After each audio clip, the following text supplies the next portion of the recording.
अस्सलाम वालेकुम नाजरीन, मैं मरियम फातिमा। तेलंगाना न्यूज़ टुडे में आप सबका खैर मकदम है। आइए नजर डालते हैं आज की अहम सुर्खियों पर।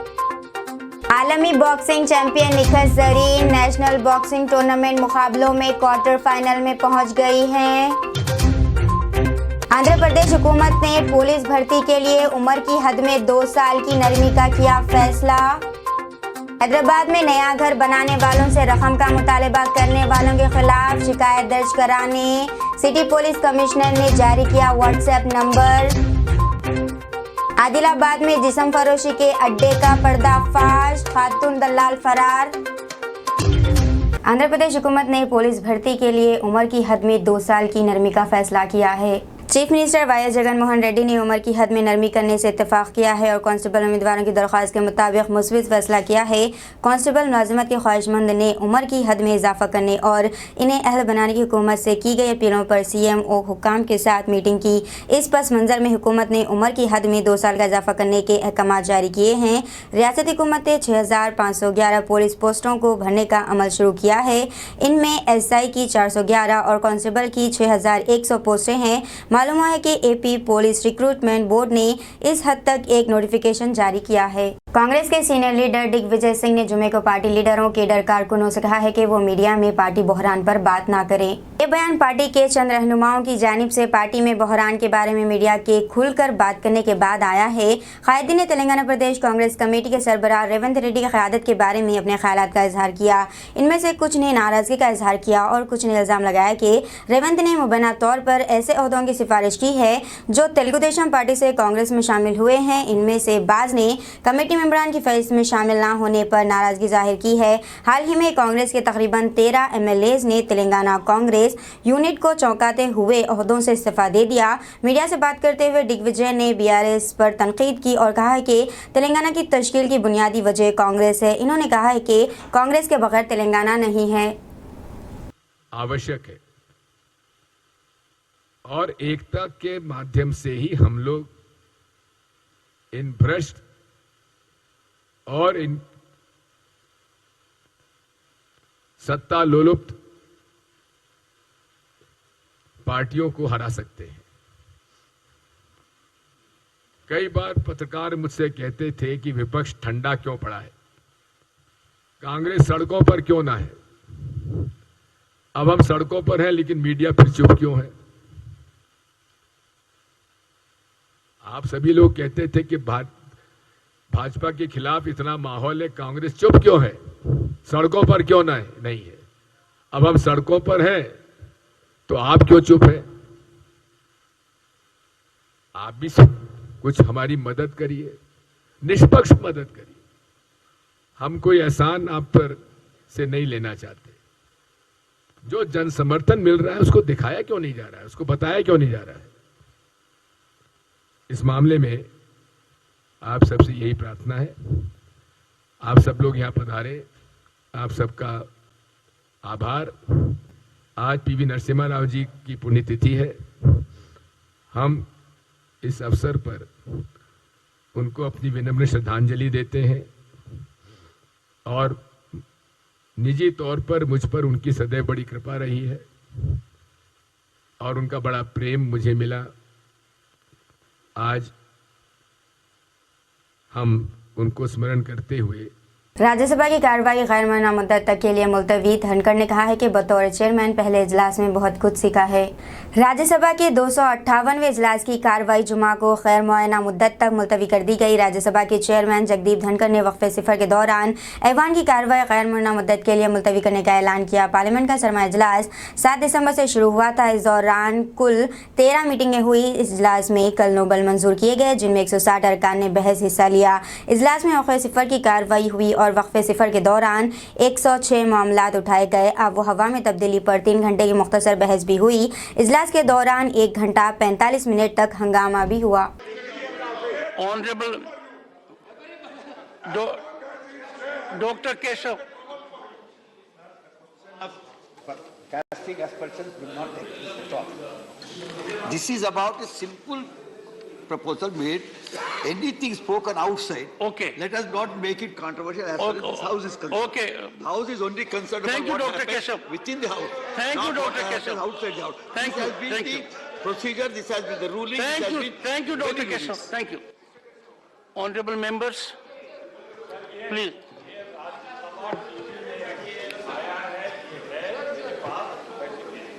Honorable members, yesterday was a day on which my attention was drawn to the statement that was in public domain imparted by the Honorable Chairperson of the UPA. Every member of the House, either here or there, is entitled to highest respect. From this chair, I cannot emanate any perception or reflection without being in highest order of care, caution, and decorum. I therefore sought the exact draft of it. After going through that draft, I gathered that the reflections imparted by me in my capacity as chairman of this august House on December 8 came for जनूबी हिंद की फिल्मों के नामवर अदाकार केकला सत्यनारायण का जुमे की आला सुबह यहाँ फिल्म नगर वाक़ की रिहाइशगाह पर उम्र से मुताल्लिक़ बीमारियों के बाद इंतकाल हो गया है।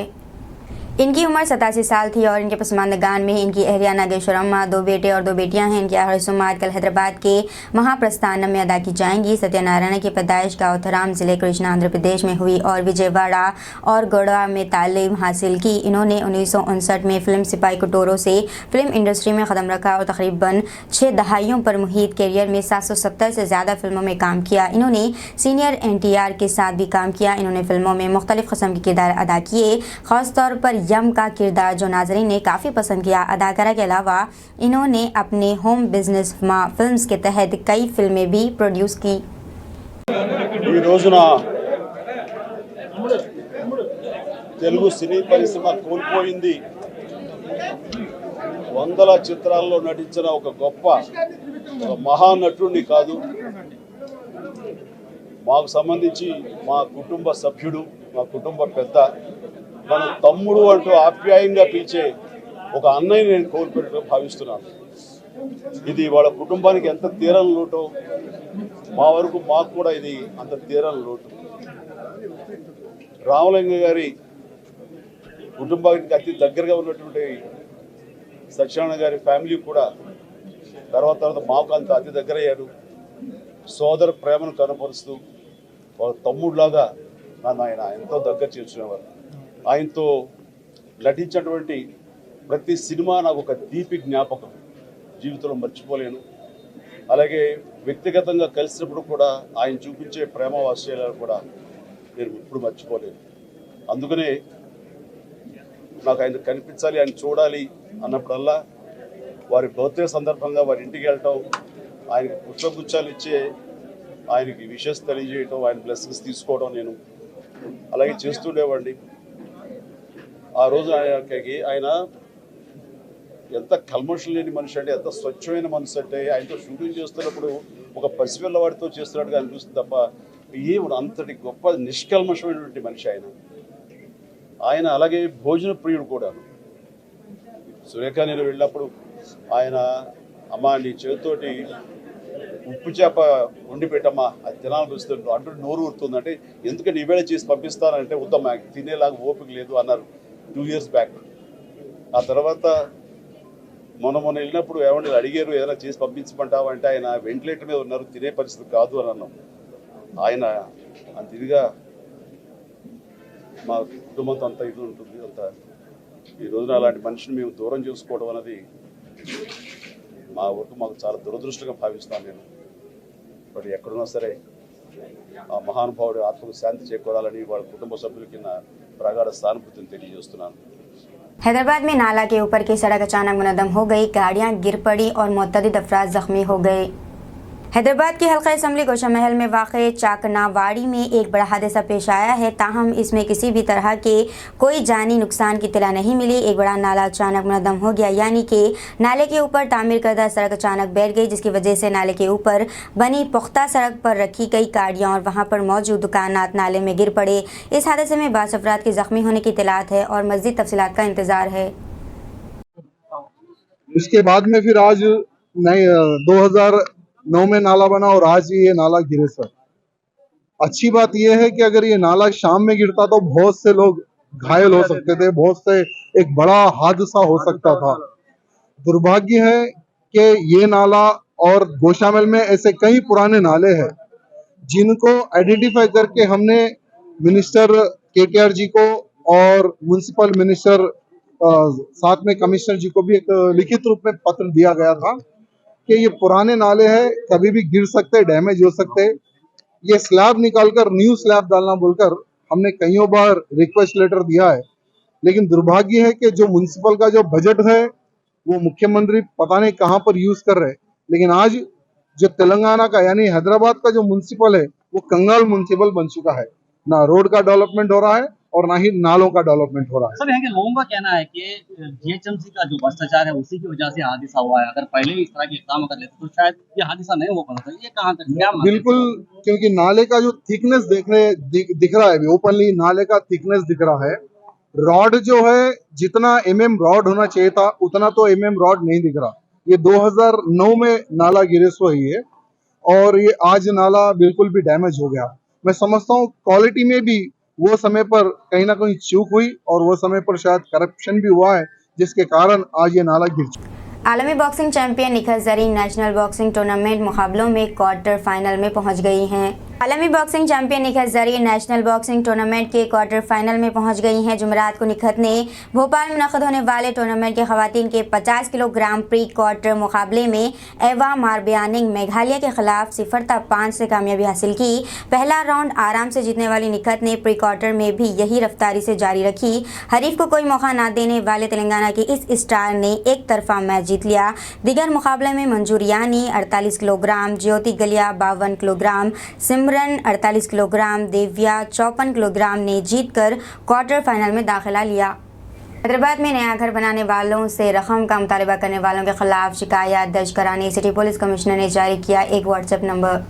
हैदराबाद के कमिश्नर पुलिस सीवी आनंद ने कहा है कि किसी को भी मकान बनाने के लिए रकम देने की ज़रूरत नहीं है। तमाम इजाज़तनामों के साथ घर बनाने वालों से कहा है कि इन्हें डरने की कोई बात नहीं है। इन्हें यह मशवरा दिया जाता है कि अगर कोई आपको पैसे देने के लिए परेशान करता है तो आपको पुलिस स्टेशन में शिकायत करानी चाहिए। इसके लिए सिटी पुलिस ने एक खुसूसी व्हाट्सएप नंबर 9490616555 जारी किया है। अगर आप स्टेशन नहीं जा सकते तो 100 डायल पर कॉल करके शिकायत कर सकते हैं। हालिया दिनों में इस बात में इजाफा हुआ है कि कुछ लोग इजाज़तनामा होने पर भी नए घर बनाने वालों को हरासा कर रहे हैं। वो धमकी दे रहे हैं कि अगर इन्होंने मतलूबा रकम अदा नहीं की तो वो तामीरी कामों को रोक देंगे। चूँकि हाल ही में ऐसे वाक़यात में इजाफा हुआ है, पुलिस ने इन पर तवज्जो मरकूज़ की है।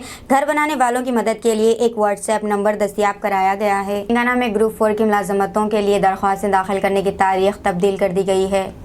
ग्रुप 4 में की मुलाजमतों के लिए ऑनलाइन दरख्वास्त दाखिल करने का अमल मुलतवी कर दिया गया है। TSPSC ने ऐलान किया है कि दरख्वास्त का अमल आज से शुरू होना था, लेकिन तकनीकी वजूहात की बिना पर इसे मुलतवी कर दिया गया है। दरख्वास्त की नई तारीखों का ऐलान कर दिया गया है। दरख्वास्तें इस माह की 30 तारीख से 19 जनवरी तक कबूल की जाएंगी। TSPSC कुल 25 सरकारी महकमों में 9168 मुलाजमतों पर तकर्रात किए जाएंगे। तेलुगुदेशम पार्टी TDP के सदर N चंद्रबाबू नायडू के खम्मम में एक जलसे आम से खिताब के एक दिन बाद भारत राष्ट्रीय समिति BRS ने इन पर यह कहते हुए हमला शुरू किया है कि वो भारतीय जनता पार्टी के साथ इत्तेहाद का ड्रामा रच रहे हैं। वजीर खजाना और शहर टी हरीश राव ने दावा किया है कि मीटिंग करके नायडू ये जाहिर करने की कोशिश कर रहे थे कि तेलंगाना में तेलुगुदेशम की मौजूदगी अब भी है और इस तरह वो बीजेपी के साथ इत्तेहाद की तलाश में है। हरीश राव ने कहा है कि तेलंगाना की आवाम चंद्रबाबू नायडू पर दोबारा एतमाद नहीं करेंगे। इन्होंने इल्ज़ाम लगाया है कि मुत्तहिदा आंध्र प्रदेश में नायडू के 9 साल दौर हुकूमत में तेलंगाना के साथ शदीद नाइंसाफ़ी हुई है। BRS लीडर ने कहा है कि नौकरियों का मुतालबा करने वाले नौजवानों को TDP के दौर हुकूमत में माउस करार देकर मार दिया गया था। हरीश राव ने कहा है कि ज़्यादातर किसानों की खुदकुशियाँ नायडू के दौर हुकूमत में हुई।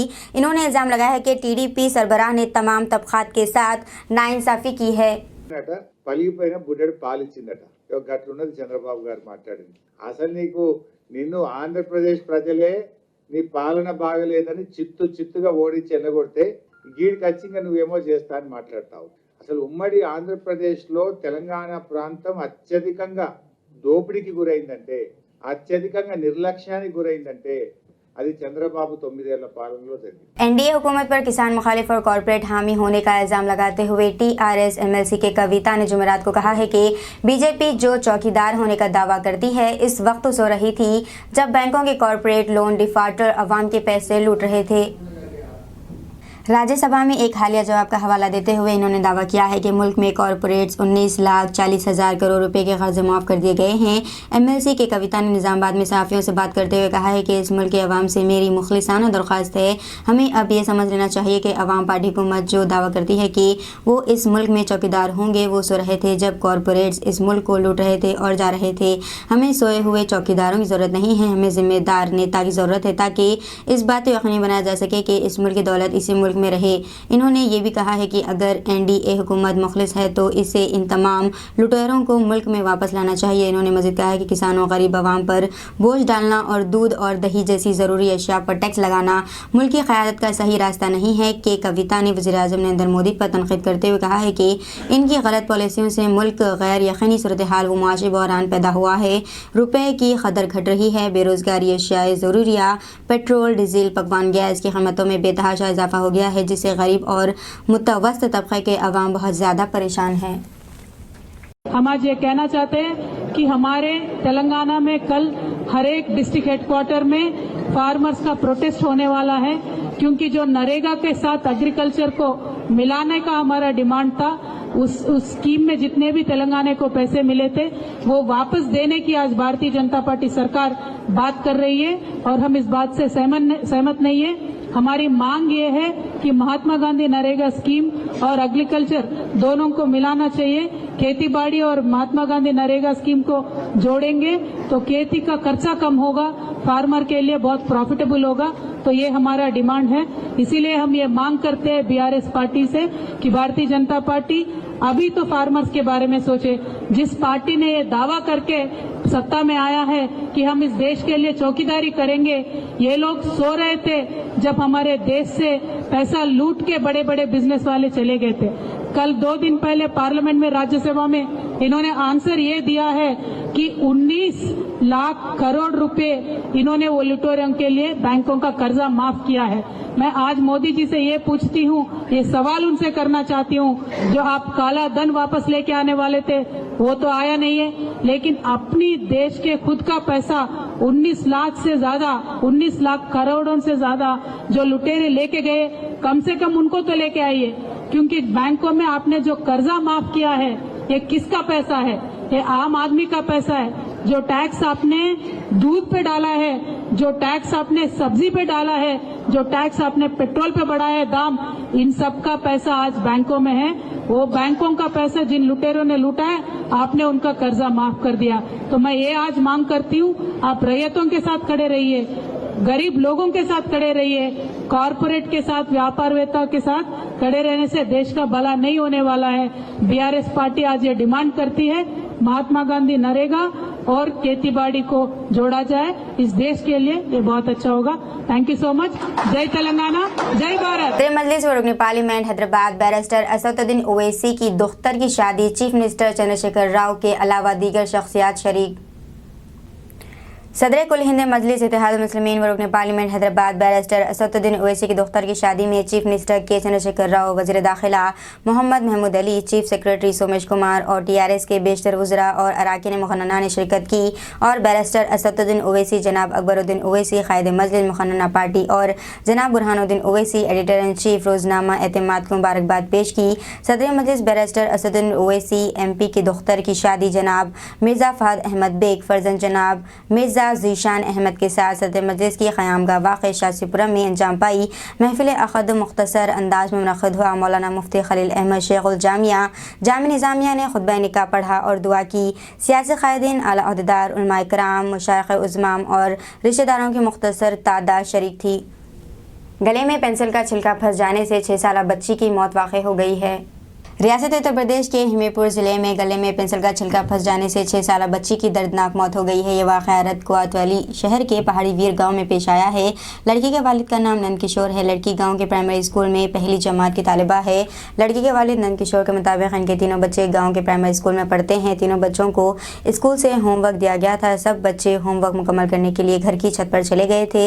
इसी दौरान आर्तिका ने पेंसिल मुँह में डाल लिया और वो इसे चबा रही थी कि पेंसिल का छिलका गले में फंस गया। वहाँ मौजूद इसके दोनों बच्चों ने फौरन अपनी मां अनीता को फ़ोन किया कि वो फौरी वहां पहुंच गई। मां ने इसे की पीठ पर मारकर किसी तरह छिलका बाहर निकालने की कोशिश की और इसे पानी पिलाया, लेकिन छिलका गले में ही फंस रहा था। लड़की को इलाज के लिए अस्पताल मुंतकिल किया जा रहा था कि इसने दम तोड़ दिया। बच्ची जो आई है वो आर्तिका नाम की बच्ची है। उसके पिता का नाम नंद किशोर है और वो पहाड़ी वीर की रहने वाली है। बच्ची जो हमारे अस्पताल में आई वो मृत अवस्था में आई थी। उसके परिजन लेके आए थे और परिजनों ने बताया कि बच्ची जो है अपने भाई बहनों के साथ ऊपर छत पे पढ़ाई कर रही थी और पेंसिल छीलने के दौरान ये हादसा हुआ। पेंसिल और कटर जो है मुंह में चला गया, जिसकी वजह से उसकी मौत हो गई। आदिलाबाद में जिस्म फरोशी के अड्डे का पर्दाफाश, खातून दलाल फरार। आदिलाबाद शहर में जिस्म फरोशी के अड्डे का पर्दाफाश हुआ है। ओल्ड हाउसिंग बोर्ड कॉलोनी में गुज़िश्ता 15 दिनों से खातून ममता गरीब लड़कियों को लाकर इनके जरिए जिस्म फरोशी करवा रही थी। इस सिलसिले में विन टाउन पुलिस स्टेशन में एक मुकदमा दर्ज कर लिया गया है। CCS पुलिस ने टास्क फोर्स पुलिस की मदद से खातून पुलिस के हमरा खुफिया इत्तला की बिना पर CI चंद्रमौली की हिदायत पर जिस्म फरोशी के अड्डे पर धावा करके 2 खवातीन को आज़ाद करवा लिया और तमिलनाडु के एक शख्स को गिरफ्तार कर लिया गया। जाए वक़ू पर 10,000 नकद रकम और एक आधार कार्ड बरामद हुआ है, जिसे पुलिस ने जब्त कर लिया। जबकि खातून ऑर्गेनाइजर फरारी में है। पुलिस इसे तलाश कर रही है।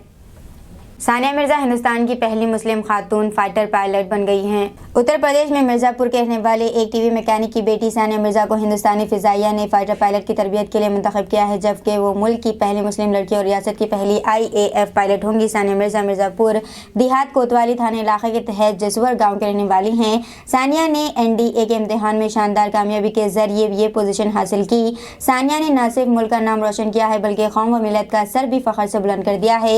सानिया के वालिदैन के अलावा मुकामी लोग काफ़ी खुश हैं और सानिया की सताइश कर रहे हैं। सानिया के वालिद शाहिद अली ने कहा है कि सानिया मिर्जा मुल्क की पहली फाइटर पायलट अपनी चतुर्वती को अपना रोल मॉडल मानती है। सानिया मुल्क की दूसरी लड़की है जिसे फाइटर पायलट के तौर पर मुंतखब किया गया है। वही ये पहली मुस्लिम लड़की है जिसे ये एजाज़ हासिल हुआ है। सानिया की वालदा तबस्सुम मिर्जा ने कहा है कि हमारी बेटी ने सारे मुल्क के अलावा कौम व मिलत का सर फख्र से बुलंद कर दिया है। इसने अपना फाइटर पायलट बनने का ख्वाब पूरा किया। सानिया मिर्जा ने पहली मुस्लिम लड़की फाइटर पायलट का एजाज़ नेशनल डिफेंस एकेडमी 2022 के इम्तिहान में कामयाबी हासिल करने के बाद हासिल किया। सानिया मिर्जा 27 दिसंबर को नेशनल डिफेंस एकेडमी को बाकायदा तौर पर ज्वाइन करे। हैदराबाद में जराइम की शरह 2022 में 12% कम हुई है। हैदराबाद में जराइम की मजमूई शरह 2022 में 12% कम हो गई है। गुज़िश्ता साल 30,954 के मुकाबले कुल 27,322 मुकदमा दर्ज किए गए।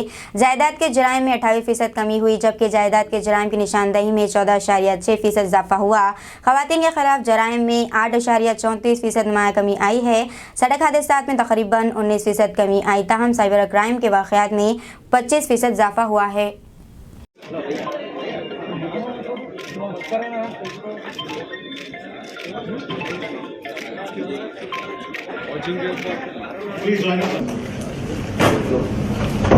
మరి కష్ట సమయాల్లో సైబరాబాద్ పోలీస్ వెన్నంటి నడిచిన మీడియా మిత్రులకు పేరు పేరున నా హృదయపూర్వక అభినందనలు. ఇయర్ 2022లో సైబరాబాద్ పోలీస్ ప్రజలతో మమేకమై crime prevention and law and order మెయింటెనెన్స్లో ప్రజలకి అండగా నిలుస్తూ వాళ్ళ సమస్యలు తీరుస్తూ వారికి భరోసా కలిగిస్తూ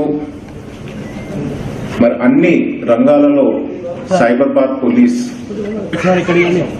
ప్రోగ్రెస్ సాధించింది, విజయవంతంగా నిలిచింది. మరి సంవత్సరం పొడుగునా జరిగిన అన్ని పండుగలు ఎట్లాంటి అవాంఛనీయ సంఘటనలు జరగకుండా పీస్ఫుల్ గా మరి మనము ముగించుకోవడం జరిగింది.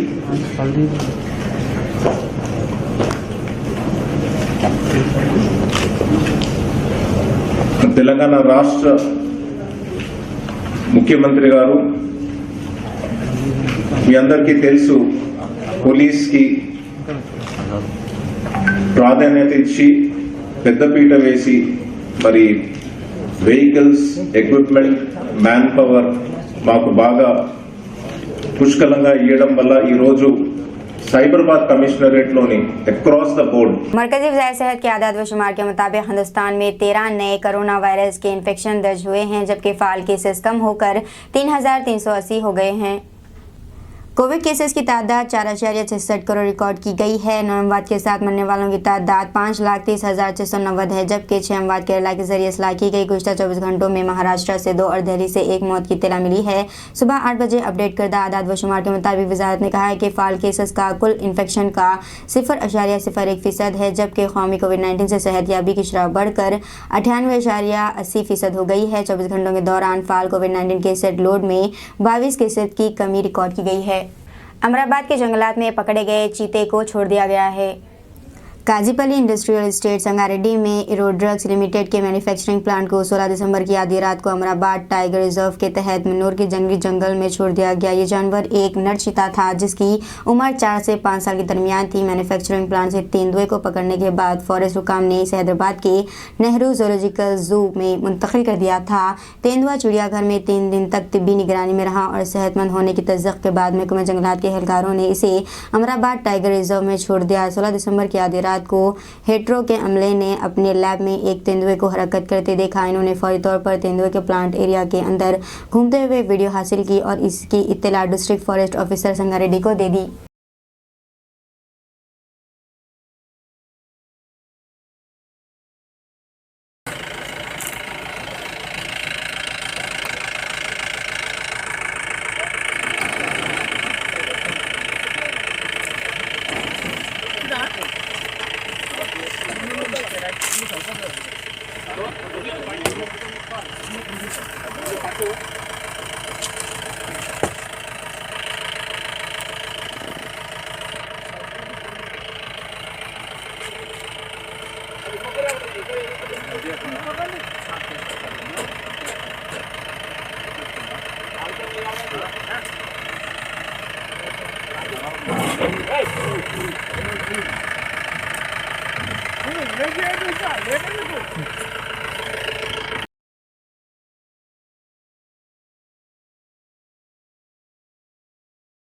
ग्रुप 4 खदमात के तहत मुख्तलिफ महकमों में junior assistant, junior accountant, junior editor और वार्ड ऑफिसर की 9,168 आसामियों पर भर्ती के लिए ऑनलाइन दरख्वास्त जमा कराने का अमल 30 दिसंबर से शुरू होगा। दरख्वास्त देने की आखिरी तारीख 19 जनवरी शाम 5 बजे तक है।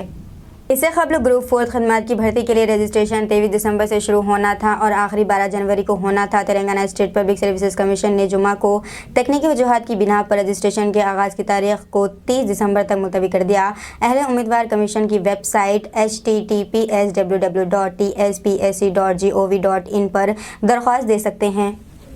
चीफ मिनिस्टर के चंद्रशेखर राव ने तजुर्बेकार तेलुगु अदाकार केकला सत्यनारायण के इंतकाल पर ताज़ियत का इजहार किया और जुमे को यहाँ एक बयान में मशहूर अदाकार के साथ इनकी दोस्ती को याद किया है। चंद्रशेखर राव ने कहा है कि केकला सत्यनारायण ने तेलुगु फिल्मों में किसी भी मुख्तलिफ किस्म के किरदार अदा करने की अपनी फितरी सलाहियत के साथ खुद को तेलुगु लोगों के लिए अजीज़ बनाया है। इन्होंने सत्यनारायण की मौत को तेलुगु फिल्म इंडस्ट्री के लिए नाकाबिल तलाफी नुकसान करार दिया है। శైలితో అద్భుతమైనటువంటి పేరు ప్రఖ్యాతులు హీరోలకు ఉండేటువంటి గ్లామర్ సత్యనారాయణ గారు ఏ పాత్ర ఇచ్చినా కూడా దానిలో సజీవంగా జీవిస్తూ నటించి అద్భుతమైన పేరు తెచ్చుకున్నటువంటి వ్యక్తి. ఎంపీగా పనిచేసే కాలంలో కొన్ని అనుభవాలు కూడా పంచుకున్నాం. కొంతకాలం మేమంతా కలిసి కూడా పనిచేయడం జరిగింది. తెలుగు చలనచిత్ర పరిశ్రమ సీనియర్ నటుల్ని కోల్పోవటం చాలా బాధాకరం. సత్యనారాయణ గారు పోయినటువంటి లోటు ఎవరు కూడా పూడ్చలేరు. ఆయనకు సమానమైన నటులు కూడా ఇప్పుడు లేరు. ఆయన పోషించిన పాత్రలకి చాలా బాధాకరం. వాళ్ళ కుటుంబానికి నా సానుభూతిని తెలియజేస్తాం. दीजिए नाज़रीन, मरियम फातिमा के साथ मिलते हैं न्यूज़ बुलेटिन में, तब तक देखते रहिए तेलंगाना न्यूज़ टुडे।